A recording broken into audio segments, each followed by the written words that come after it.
Dry fruits मध्य खजुरी हेउछि गोटिए जहाँ स्वास्थ्य पई बेस लाभदायक होइथाय काहेकि ना एथिरे अनेक पोषक तत्व रहिछि जहाँ हमको सुस्थ रखिबारे सहायता करिथाय। तेबे चलंतु आजिर वीडियो रे मु आपनको कहिबी खजुरी खाइबार उपकारिता संपर्क रे। तेबे खजुरी को शक्तिर एक पावर हाउस भाव रे विवेचना करा जाय। एथिरे प्रचुर परिमाण रे ग्लूकोज एवं सुक्रोज रहिछि। यह शरीर को तुरंत शक्ति प्रदान करिथाय। यह विशेषकर जिम जाउथिबा लोकंक पई एवं क्रीड़ाविदक पई अत्यंत लाभदायक अटे। प्रथमतः बयस बढ़िबा सहित हाड़ दुर्बलता एक प्रमुख समस्या देखा जाए। तेबे खजुरी रे कैल्शियम, मैग्नीशियम, तांबा एवं सेलेनियम भली खनिज पदार्थ थाए जहाँ हाड़ स्वास्थ्य पई जरूरी अटे।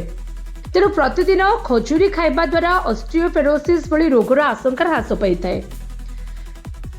से भली आजिकाली व्यस्तबहुल जीवनशैली रे पाचन समस्या एक साधारण रोग रे परिणत हो जाइछि। खजुरी रे डाइटरी फाइबर भरपूर थाए। ए फाइबर कोष्ठकाठिन्य मुक्ति देई थाए एवं अंतनळी को सफा करिबारे सहायता करिथाए। तेणु खजुरी रो नियमित खाइले हजम प्रक्रिया उन्नति होइथाए एवं बदहजमी एवं गैस भली पेट समस्यार आशंका कम होइथाए। हार्ट पई मध्य खजुरी अत्यंत लाभदायक होइथाए।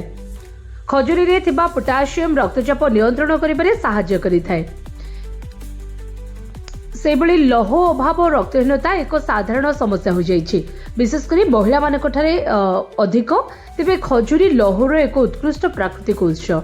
तेणु प्रतिदिन 2 ରୁ 3ଟି खजुरी खाइबा द्वारा शरीर में हिमोग्लोबिन स्तर वृद्धि पाइबारे सहायता करिथाए।